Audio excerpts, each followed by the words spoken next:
여러분, 차별금지법이라는 단어를 들어보셨죠? 이 차별금지법 통과되진 않았지만 여전히 이슈 가운데 있는 한 단어이기도 합니다. 차별금지법이라는 것은 성별, 성정체성, 장애, 병력, 외모, 나이, 출신, 국가, 출신 민족, 인종, 피부색, 언어, 출신 지역 등 더 수많은 이유들로 정치적인, 사회적인, 경제적인, 문화적 생활에 있어 어디에서도 합리적인 이유 없는 차별과 혐오 표현을 금지하는 법을 차별금지법이라고 합니다. 이게 상당히 민주적이고 합리적인 법처럼 들렸습니다. 저는 사실 처음에 이 아무 생각 없이 정말 좋은 법이 나왔구나라고 생각을 했어요. 처음 이 단어를 들었을 때요. 그런데 사실 이 법에 대해서 성경적으로 보자면 상당히 비성경적인 법이 바로 이 차별금지법입니다. 하나님께서 금하시는 것들에 대해서 인권을 빌미 삼아 자유를 허용해 주고요, 또한 공적인 발언 가운데 그러한 자유를 침해하는 경우에 그것의 법을 어긴다라고 간주해서 그렇게 사람들에게 법의 올가미를 씌우는 법이 바로 이 차별금지법입니다. 그래서 우리 믿는 자들은 사실 이 차별금지법에 대해서 정말 기도하며 철저하게 싸워가야 합니다. 그러나 차별에 대해서 반대하고 이 법 자체가 앞으로 끼치게 되는 영향 말고요, 차별금지법 안에 있는 어떤 의미로서 차별이라는 것에 대해서 반대하고 서로를 존중하는 자세만큼은 참 나쁘지 않다라고 생각이 되어집니다. 세상의 가치라고 할 때 절대적 가치가 있고요, 상대적인 가치가 있습니다. 절대적 가치는 누가 뭐라 하든 하지 않든 그냥 그것에 고유한 가치가 있는 거예요. 하지만 상대적 가치는 바라보는 사람의 관점과 이해에 따라, 사람들의 수요에 따라 달라지는 것을 상대적 가치라고 합니다. 오늘날 절대적 가치에 있는 것들이 우위에 있을까요? 아니면 상대적 가치에 있는 것들이 우위에 있을까요? 아쉽게도 절대적 가치에 있는 것들보단 상대적 가치에 있는 것들이 더 많은 우위를 차지하고 있다라고 합니다. 당장에 요즘 가장 핫하다고 하는 부동산 집 한 채를 보더라도요, 30평 아파트가 서울에서는 10억, 20억, 30억을 호가합니다. 어디에 위치하느냐에 따라서요. 근데 저 지방에서는요, 30평 아파트가 1억 이 수준에서 왔다 갔다라고 한다면 이 상당히 상대적 가치 중에 하나가 아닐까요? 또한 희소성의 가치에 무게를 두고 살아가고 있습니다. 얼마나 이것이 적은가. 그래서 우리가 많은 명품들 이야기할 때 한정판이라고 하면 그것의 가치가 기존의 물건들보다 훨씬 많이 올라가는 것들을 볼 때 이런 어떤 상대적인 가치, 희소성의 가치가 오늘날 지배하는 것 같습니다. 사실 차별이라는 단어도요, 이 상대성의 원리가 적용이 되는 세상적 요소 중에 하나입니다. 하나님께서는 분명히 이 땅의 모든 사람들을 존귀하게 만드셨는데 우리는 어느덧 세상적 기준으로 사람들을 비교하고요, 사람들을 평가합니다. 그래서 한 결혼회사에서 어떤 남자, 여자의 어떤 등급표를 나누었는데, 제가 이전에 신방 중에 결혼회사를 운영하는 집사님 사업장에 방문을 했다가 그냥 재미삼아 저의 신용등급은 10등급으로 나뉘어져 있는 그 등급표에서 몇 등급인가 라고 봤더니요, 9등급이더라고요 1등급이 가장 높다라고 하면 저는 대학도 나왔고 번듯하게 잘 살고 있는 것 같은데 그 결혼회사의 정보로만 치면 9등급이어서 그 결혼회사에 어떤 제가 결혼을 의뢰한다라고 하면 저는 좋은데 장가를 갈 수 없는 그런 낮은 가치에 어떤 속해 있는 사람이었습니다. 이것처럼 사람이 무언가 서로를 평가하고 가치를 매기는 그런 세상 속에 우리는 살아가고 있죠. 오늘 말씀의 핵심은요, 사람을 차별하지 말라라는 것입니다. 사람을 차별해서 대우하지 말라는 거예요. 1절 말씀을 같이 한번 읽도록 하겠습니다. 1절입니다. 시작.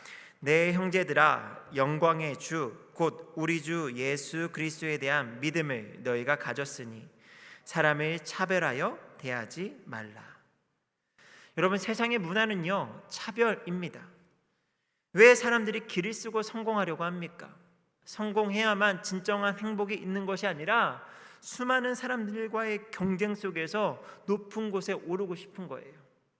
특별한 대우를 받고 싶은 욕망, 어떤 그 마음의 바람들이 있다라는 겁니다. 세상에서는 이러한 모습이 너무나 자연스럽죠. 당연히 경쟁에서 이기고 그 가운데 더 나은 대접과 어떤 대우를 받는 것, 부유한 사람이 대접을 받고요, 똑똑한 사람이 인정을 받습니다. 능력 있는 사람이 출세한다라는 것이 너무나 당연지사처럼 여겨지고 있습니다.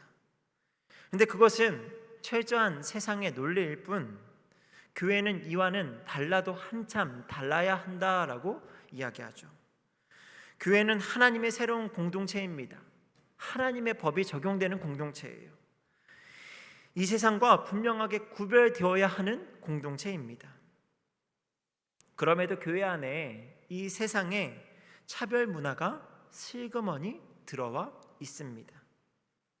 오늘 본문에서 특별히 그것을 지적하면서 야고보 사도가 그것이 잘못되었다, 우리는 이것을 극복해야 된다라고 이야기하는 거예요. 특별히 그가 이야기하고 있는 차별의 모습은 두 가지인데요, 우리 2절의 말씀을 같이 한번 읽도록 하겠습니다. 2절입니다. 시작. 만일 너희 회당에 금 가락지를 끼고 아름다운 옷을 입은 사람이 들어오고 또 남루한 옷을 입은 가난한 사람이 들어올 때에. 예나 지금이나 금 하면 참 좋은 것 같아요. 금 가락지를 낀 사람과 누구를 비교하고 있습니까? 가난한 사람을 비교하고 있어요. 아름다운 옷을 입은 사람과 남루한 옷을 입은 사람을 비교하고 있습니다. 좀 더 나아 보이는 사람은 좋은 자리로 안내하고요, 그렇지 못한 사람은 거기 서 있든지 아니면 내 발등상 아래 내 밑으로 와서 거기 앉아 있든지 그렇게 하고 있다라는 거죠. 이게 지금 야고보가 보고 있는 교회들의 모습이라는 거예요. 교회는 이러면 안 되는데 지금 교회가 이러고 있으니 그러지 말라라고 지금 이야기하는 거죠. 여러분, 여기에서 차별의 이유가 무엇입니까? 어떤 모습으로 지금 이들이 서로를 차별하고 있죠? 그들이 가진 재산의 규모와 그들의 외모를 가지고 지금 비교하고 있습니다. 처음에 비교 대상인 이 재산에 대해서요, 금가락지를 낀 부유한 사람과 가난한 사람을 비교하고 있죠. 오늘날 사람과 사람 사이의 제일의 가치, 가장 우선되는 가치, 사람들이 가장 중요하게 여기는 가치는 무엇입니까? 우리는 부정하고 싶지만 어쩔 수 없이 돈이라는 가치가, 돈이라는 것이 가장 우선되는 시대를 살아가고 있지 않나 생각을 합니다. 돈이면 다 된다라는 거죠. 돈이 많은 사람이 행복하다라고 생각을 하고요, 돈이 많은 사람이 최고라는 생각을 남녀노소 누구나 할 것 없이 우리는 다 하며 살아가고 있습니다. 돈을 가진 사람들이 특별한 대우를 받으며 살아가고 있고요, 그렇게 세상에서 여유 있는 삶을 살아가고 있습니다.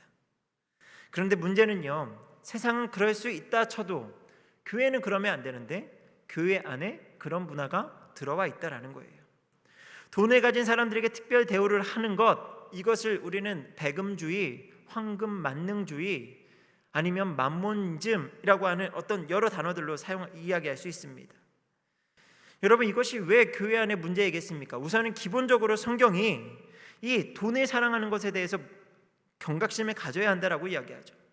디모데전서 6장 10절에 이렇게 말씀합니다. 돈을 사랑하는 것이 하나님을 사랑하는 것보다 크면 그것이 일만 악의 뿌리가 되고 결국에는 미혹을 받아서 믿음에서 떠나게 된다라고 하면서 개인의 신앙에 있어서 결코 유익함이 없다라고 이야기를 해요. 그런데 여러분, 이것이 단지 개인의 신앙에 있어서만 문제가 되는 것이 아니라 돈이 많은 사람이 특별 대우를 받는 이런 모습들이 교회 공동체를 어지럽힐 수 있다는 거예요. 여러분, 부유한 사람이 특별한 대우를 받는 그 모습을 부유하지 않은 가난한 사람이 본다라고 생각을 해보세요. 어떤 마음이 될까요? 처음엔 참 교회답지 않은 모습에 실망을 할 거예요. 그럼에도 교회에 여전히 다녀야 한다면 그 안에 어떤 마음이 생길까요? 나도 돈을 많이 벌어야지. 나도 역시 돈이 제일인 것 같아. 돈이 없으면 교회에서도 안 되는 것 같아라는 생각을 가질 수 있다라는 거예요. 돈을 우선하는 생각들이 교회 안에 퍼져나가게 된다라는 겁니다. 저는 실제로 이런 이야기를 들었어요. 같이 청년 생활을 하던 청년 하나가 교회 안에서 어떤 돈이 많은 분들이 어떤 인정을 받고 존중을 받고 막 그런 것들을 볼 때 되게 좀 속상해 하더라고요. 그러면 저는 되게 좋은 말이 나올 줄 알았어요. 저게 어떻게 교회 하면서 그냥 그런 말만 나올 줄 알았는데 마지막 말이 이거였어요. 나는 나중에 돈을 많이 벌어서 좋은 차를 끌고 와 우리 교회 정문에서 내려서 지금 저렇게 인사하는 사람들의 악수를 할 거야 라는 이야기를 하더라고요. 그런 사람이 되고 싶다라는 거예요. 그냥 돈이 많아서 교회 안에서 그런 특별한 대우를 받고 싶다라는 생각을 돈이 없는 사람들에게도 전염시킬 수 있다라는 거죠. 이처럼 개인의 신앙뿐 아니라 교회 공동체 안에서도 다른 지체들의 신앙과 생각에 있어서 아주 큰 악영향을 끼치는 것이 바로 이런 재산의 많고 적음에 대한 어떤 차별의 모습이라고 생각을 합니다. 다음에 비교 대상은요, 아름다운 옷을 입은 사람과 남루한 옷을 입은 사람을 비교하고 있어요. 물론 부유함의 차이라고도 볼 수 있습니다. 하지만 특별히 구분해서 기록을 해놓은 것을 보면 겉으로 보이는 모습과 관련된 사람들의 시각을 지금 이야기하고 있다라고 생각합니다. 여러분, 사람들은 외적인 것에 관심이 많죠. 우선 기본적으로 이 사람이 얼굴이 잘생겼는지 못생겼는지에 대해서 사람들이 먼저 그렇게 평가를 합니다. 그래서 예쁘고 잘생기면 뭔가 더 사람들한테 인기도 있는 것 같고 그런 모습들이 교회 안에도 있을 수 있죠. 또한 어떤 옷을 입었는지 어떤 가방을 들었는지 그런 사람들의 어떤 외적인 모습들을 많이 봅니다. 당장 눈에 보이는 외모는 물론이거니와 사회적인 지위나 학력, 집안의 배경 등 그런 것들이 아마 그의 외모의 어떤 일부 중에 하나가 아닌가 생각을 합니다. 이는 교회에서도 사회적인 어떤 모습들과 크게 다르지 않다라는 거죠. 하지만 하나님께서는 우리의 외적인 외모, 어떤 모습 그것을 기쁘게 여기시고 그것을 귀하다 여기시는 것이 아니라 오직 우리의 심령을 살피시고 그 가운데 하나님 앞에 그 중심이 합한지 그렇지 않은지를 판단하시는 하나님인 줄 믿는 저와 여러분 되기를 소망합니다. 오늘 말씀에 등장하는 재산과 외모뿐 아니라 성경적 근거가 아닌 차별들에 대해서 오늘 말씀은요, 그 모든 것들이 죄를 짓는 것이다라고 말씀하고 있습니다. 9절 말씀을 같이 읽도록 하겠습니다. 9절입니다. 시작. 만일 너희가 사람을 차별하여 대하면 죄를 짓는 것이니 율법이 너희를 범법자로 정죄하리라. 여러분, 사람을 차별하여 대하면 그것이 어떤 거라고요? 죄라고 이야기하는 거죠. 그리고 그에 대해서 하나님께서 반드시 심판하실 것을 이어서 말씀하고 있습니다. 이처럼 세속적 가치로 차별의 문화가 거룩한 교회를 가득 채우고 있는 그런 모습들을 생각할 때에 오늘 말씀의 제목이 떠올랐습니다. 은혜 안에 세워진 세상이라는 거예요. 분명 교회의 시작은 은혜였고 겉으로 모든 것들, 우리의 말씀과 우리가 이야기하는 모든 것들은 사랑하고 은혜이고 모든 것들은 다 은혜와 사랑으로 포장되어져 있지만, 은혜 위에 세워져 있지만 그 안에 뭐가 가득하다고요? 세상이 가득하다고요. 세속적 가치와 세상적인 어떤 기준으로 바라보는 차별의 문화가 교회 안에 가득한 것, 적어도 야고보 사도가 바라봤던 당시의 교회들의 모습에는 그것이 가득했고요. 이것이 단지 과거일 뿐 아니라 오늘날 교회들에도 아마 그런 모습들이 있지 않나 생각이 됩니다. 그래서 이러한 문제들을 야고보 사도는 어떻게 이겨냈을까? 어떻게 이겨내고자 했을까를 잠잠히 묵상하며 오늘 말씀을 준비하게 되었습니다. 은혜 안에 세워진 세속적 가치의 세상, 이 세상을 무너뜨리는 방법이 무엇이 있는지 오늘 말씀 가운데 세 가지로 짧게 살펴보기 원합니다.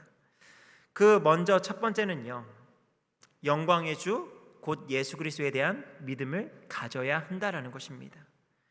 1절을 근거로 차별하지 말아야 하는 이유는 그리스도에 대한 믿음을 가졌기 때문이다라고 야고보 사도는 이야기하고 있습니다.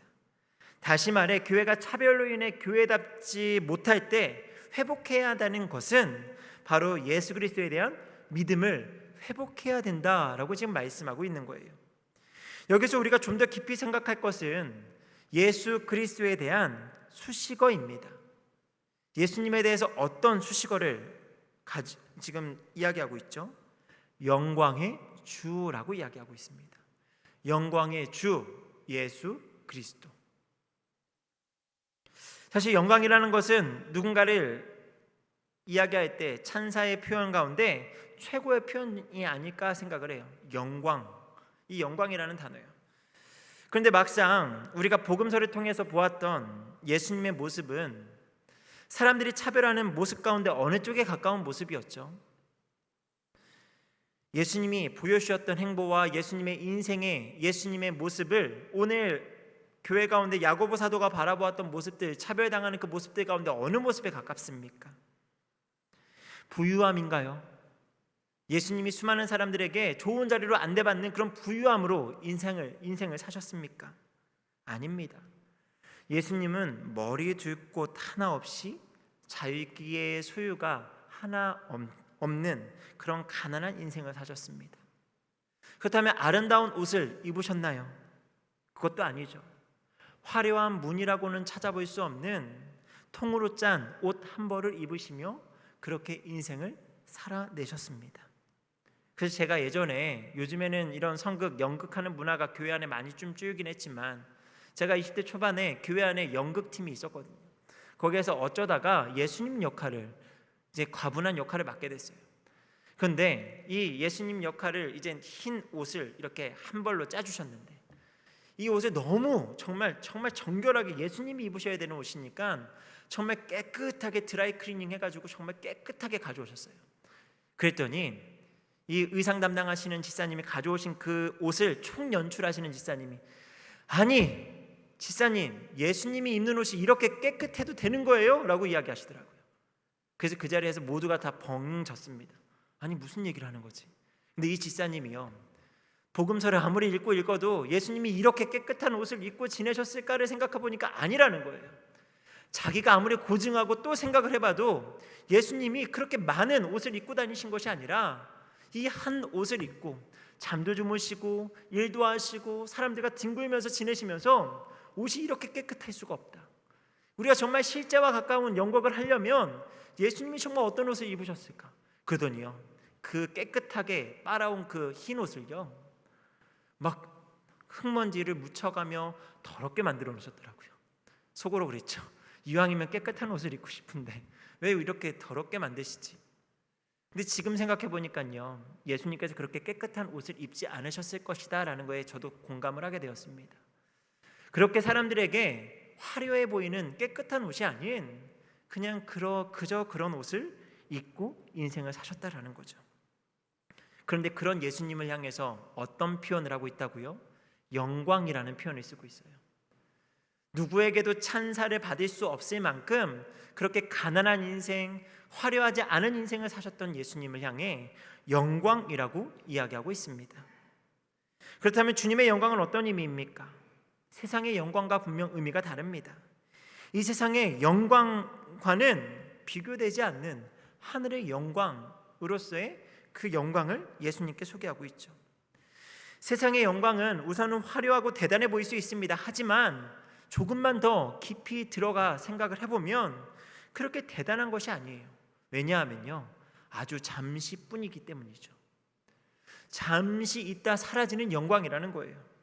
그래서 주님께서는 백합화를 보시면서 그 백합화를 바라보는 제자들에게 뭐라고 말씀하시죠? 이 꽃 솔로몬의 영광이, 너희가 잘 아는 그 솔로몬의 영광이 이 꽃 한 송이보다 못하다라고 이야기를 하셨죠. 그 꽃에 서려 있는 하나님의 영광의 강체를 이야기하며 솔로몬의 영광은 다 사라졌지만 이 꽃에 깃들어 있는 하나님의 영광은 여전하고 앞으로도 계속될 것이다. 사람의 영광은 아무것도 아니고 오직 하나님의 영광이 진짜다라는 것을 말씀하시고 있습니다. 여러분, 꽃 한 송이에 들어있는 하나님의 그 영광의 광채도 그렇게 솔로몬의 영광보다 대단하다라고 이야기하는데 하늘의 영광은 얼마나 찬란할까요? 로마서 8장에서 바울은 현재의 고난은 장차 우리에게 나타날 영광과 비교할 수 없다라고 이야기하고 있어요. 현재 우리가 어떠한 고난을 당한다 할지라도 그 고난이 그 모든 고난의 그 모든 것을 상쇄할 만한 영광, 정말 그 모든 고난의 아픔과 눈물이 다 씻겨 내려가고 정말 환하게 웃으며 기뻐할 수 있을 만한 영광이 우리 앞에 기다리고 있다라는 거예요. 이 영광은요, 제가 아무리 상상해도 상상할 수 없는 영광이더라고요. 제가 가진 지혜와 지식과 여러 가지 어떤 경험들로 아무리 짜내도 앞으로 제가 받게 될, 우리가 누리게 될 그 영광을 상상할 수가 없었습니다. 여러분, 이것이 우리가 사모해야 되는 영광이라는 거예요. 그리고 그 영광을 예수님께서 얻으셨고 그 영광을 우리에게 나누어 주신다 말씀하십니다. 믿음의 성도 여러분, 세상의 화려한 것, 물질적인 부요에 너무 민감하지 않은 저와 여러분이 되었으면 좋겠습니다. 때로는 우리가 가난할 수 있어요. 하지만 우리의 마음이 위축되지 않았으면 좋겠습니다. 때로는 하나님께서 조금 은혜를 주셔서 부유할 수도 있습니다. 하지만 그것 가운데 우리의 마음이 교만하지 않았으면 좋겠어요. 오직 영광의 주, 그 예수 그리스도를 믿는 믿음을 가진 자로서 그 영광에 참여하는 것에 우리의 진짜 소망을 두고 주 안에서 얻게 되는 그 영광이야말로 내 인생 최고의 가치로 여길 때에 우리는 비로소 이 땅에서 우리가 가지고 있는 그 작은 것들로 인한 차별 가운데 벗어날 수 있게 될 줄 믿습니다. 그러니 우리가 이 땅에서 어떠한 것을 가지고 비교하는 것이 아니라 함께 누리고 있는, 함께 소유한 그 영광을 가지고 서로 기뻐할 수 있는 우리 모두가 되기를 주님의 이름으로 축복합니다. 다음으로요, 복음 안에 거하는 저와 여러분이 되어야 하는 줄 믿습니다. 십자가는 우리 모두를 동일한 하나님의 자녀로 만들어 주었습니다. 우리를 그 누구도 차별하지 않으시고 모든 사람을 동일하게 받아주셨다라는 거죠.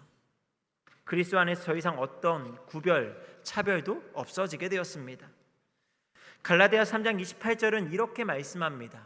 갈라디아서 3장 28절입니다. 시작.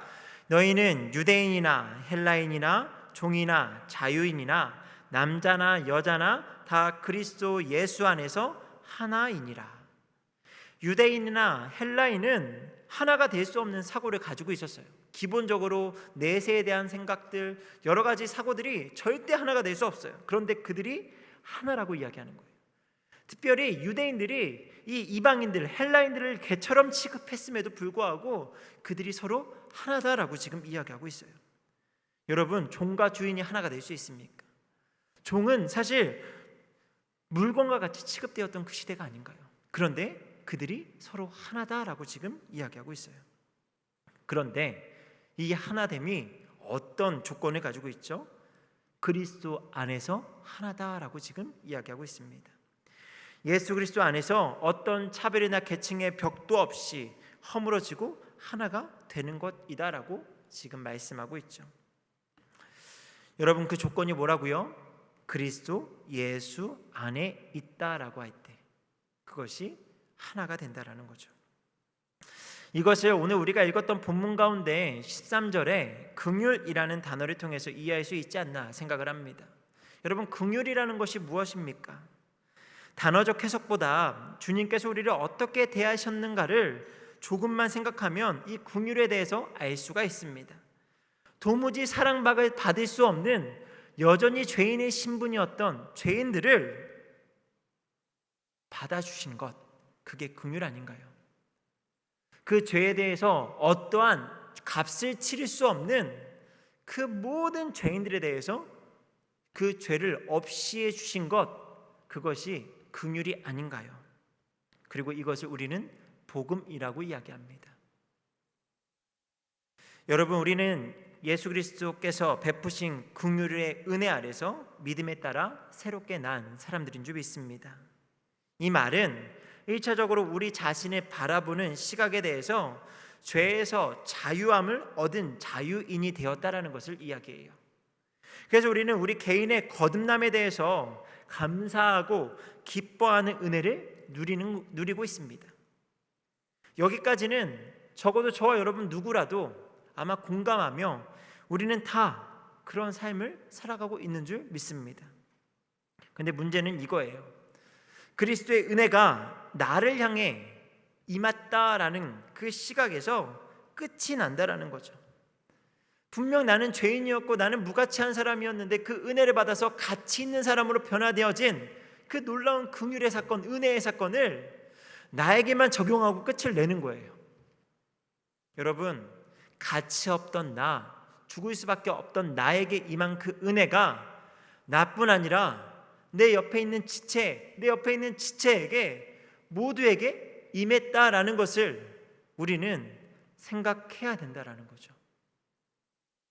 가치 없던 나를 긍휼의 은혜 가운데 인도하신 것처럼 내 옆에 있는 사람 누구라도 할 것 없이 그들에게 동일한 은혜가 임했다라는 거예요. 다시 말해 시선의 확장이 나로부터 옆에 있는 사람에게 이어져야 한다라는 겁니다.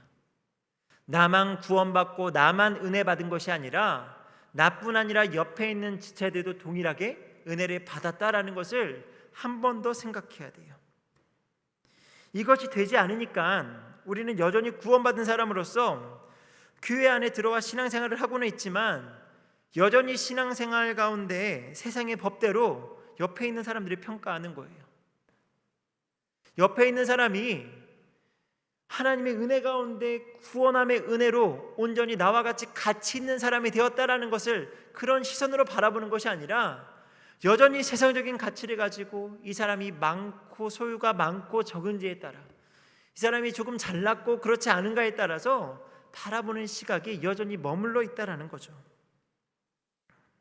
그러니 우리는 복음 안에 거하며 항상 우리가 받은 긍휼을 생각하며 누구라도 그 긍휼의 사랑을 받을 수 있도록 도와야 합니다.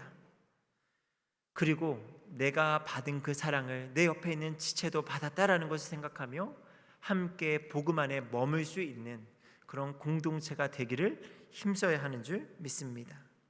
그러면요, 그 사랑 안에 있는 공동체에는 결코 차별이 틈탈 수 없을 줄 믿습니다. 어떻게 서로가 가치 있다 생각하는데 하나님의 그 사랑 안에 정말 우리가 가치 있는 사람으로 변화되어졌는데 어떻게 서로를 차별할 수 있겠습니까? 마지막으로 세 번째는요, 공동체성을 회복해야 한다라는 거예요. 오늘 본문에도 두 번이나 반복되고 있고요. 야고보서 전체를 보면 눈에 띄는 독특한 표현이 있습니다.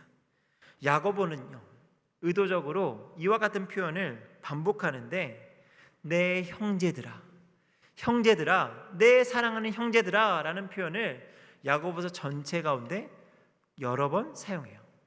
제가 다 세보니까요 14번을 사용을 했더라고요. 그냥 기록할 수 있는데 너희는, 너희가, 우리는 뭐 이렇게 할 수 있는데 앞에 꼭 서두에 중간중간에 잊을만 하면 내 형제들아, 형제들아, 내 사랑하는 형제들아 라고 지금 표현하고 있어요. 여러분, 왜 야고보 사도가 이와 같이 이야기할까요? 지금 공동체성을 이야기하는 거예요. 너희에게 편지를 쓰는 나나 너희나 우리 모두는 다 형제다라는 겁니다. 우리는 한 공동체라는 거예요. 우리는 주 안에 한 가족이다라는 것을 지금 말씀하고 있습니다. 여러분, 가족 간의 형제들은요 우열을 가리지 않죠. 또 그 안에 누가 서로 잘났다 하는 것들이 참 우스운 일 아닌가요? 한 부모를 모시고 살아가는 형제들은요 그저 서로 사랑하면 되는 것, 그것이 형제들의 가지고 있는 모습이 아니겠습니까? 저희 집에도 딸 둘이 있습니다. 아직 어리다 보니까요 서로 자기 것을 주장하고요 서로의 잘못을 엄마 아빠에게 와서 이르기도 해요. 누가 뭘 잘못했고 누가 뭘 했다고 하면서, 아니면 자기가 조금 더 낫다, 내가 조금 밥을 더 잘 먹어서 내가 더 낫어, 내가 오늘 큐티 더 열심히 했고 더 빨리 했어, 막 이런 식의 자랑들을 늘어놓습니다. 그러면서 다투는 일이요, 하루에도 정말 수도 없이 싸워요. 여러분, 제가 이런 모습들 가운데 주변의 어른들이나 주변의 동료들에게 형제들끼리 싸우면서 크는 게 보통이라는 이야기를 많이 들어요. 그러면서 그냥 그냥 그렇게 원래 다 싸우면서 크는 거니까 내비둬, 그냥 그렇게 하는 거야 라고 이야기를 많이 듣습니다. 간섭하지 말라는 거예요. 그 이야기를 듣고 저도 최대한 간섭하지 않으려고 마음에 또 참아요. 물론 아이들은 못 느끼겠지만 많이 참는 겁니다. 그런데요, 부모 입장에서요, 그 모습을 계속 보고 있으면 화가 나서요, 결국에는 간섭하게 되더라고요. 형제들끼리 다투고 싸우고 누가 서로 더 잘났고 누가 더 못했고 하는 것들을 이야기하는 것들이 볼 때 부모로서 참 안타깝고 너무 보기가 싫어서 결국에는 간섭을 해서 둘 다 혼을 냅니다. 누가 잘못을 했든 그냥 똑같이 혼을 내고요, 똑같이 벌을 줍니다.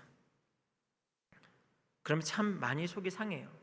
그러면서 아이들에게 꼭 이야기해요. 너희들은 형제야. 누가 서로 그렇게 잘났고 못났고를 비교할 필요도 없고, 오히려 너희는 서로를 존중하고 사랑하고 서로의 허물을 덮어주면서 그렇게 사는 것이 마땅한 형제야 라는 것을 이야기합니다. 아이들의 성장 과정을 이해해주지 못하는 못난 아빠의 모습일 수도 있습니다. 하지만 형제간에 화목하고 서로를 사랑하는 마음이 가득했으면 하는 그런 자녀들을 바라보는 아빠의 마음이다라고 저는 어떻게 보면 합리화를 하고 있어요. 저에게 정당성을 부여합니다. 야고보가 지금 그러한 마음으로 이야기하는 거예요. 형제들아, 내 형제들아, 내 사랑하는 형제들아, 이렇게 연거푸 이야기하면서 우리는 하나님을 모시고 사는, 하나님을 우리의 아버지라 부르는 한 형제야. 서로 차별할 이유도 없고 차별할 필요도 없으며 서로를 존중하고 서로를 세워주고 서로의 부족한 것들을 채워주고 덮어주는 것, 이것이 필요한 우리는 형제야 라는 것을 지금 이야기하고 있는 거예요. 형제간에 서로를 사랑하는 그 모습을 누가 가장 기뻐하실까요? 아버지 되시는 하나님께서 기뻐하지 않겠습니까? 서로를 차별하며 누군가는 더 위에 있고 누군가는 밑에 있는 그런 모습을 기뻐하시는 것이 아니라 서로의 부족한 것들을 채워주고 사랑하고 서로를 보살펴주는 그런 모습들을 우리의 아버지 되시는 하나님께서 기뻐하신다라는 거죠. 그러니 성도 여러분, 우리 안에 한 형제요 자매인 것을 고백하며 하나님 안에 믿음의 공동체, 사랑의 공동체로 바뀌어지는 믿음의 역사가 우리 가운데 있기를 주님의 이름으로 축복합니다. 말씀 맺겠습니다. 우리는 긍휼과 은혜로 거듭난 그리스도인들입니다. 그런 우리가 모인 교회는 은혜 안에 사랑이 넘치는 교회여야만 합니다. 하지만 우리 교회의 모습은 어떻습니까? 혹시나 은혜 안에 세워졌지만 여전히 세속적 가치를 중히 여기는 세상이 세워져 있지는 않습니까? 은혜 아래 세워진 교회 안에 세상의 법이 판이치는 세상을 세우는 것이 아니라 하나님의 긍휼이 넘치는 하나님의 나라가 세워지기를 이 시간 주님의 이름으로 축복합니다.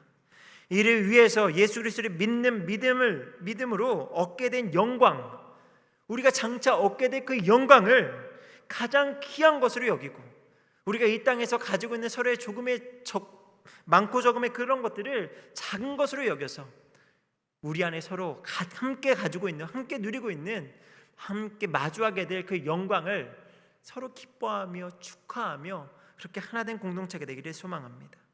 복음 안에서 우리가 받은 긍휼을 생각하며 서로를 사랑하고 그 안에서 우리가 한 형제요 자매임을 고백하여 하나님 아버지를 기쁘시게 하는 우리 부평동북교회가 되기를 주님의 이름으로 축복합니다. 함께 기도하겠습니다.